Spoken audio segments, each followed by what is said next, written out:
उथी पठार जा पुट उथी 100 रुपया पकड़े हाथ बोलिया बस अपना बिल्ला रबू कबाड़ी वाले जा गुलाब साहब पठाए कूलर दे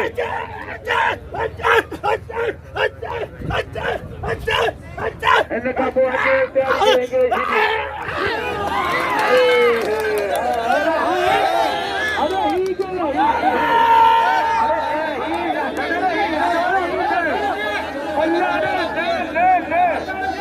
सतरेगा बुझाना सतरेगा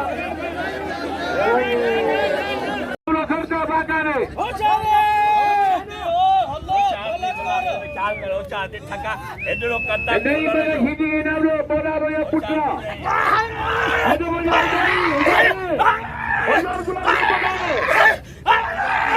बाबा मुकाबला भागा रहा है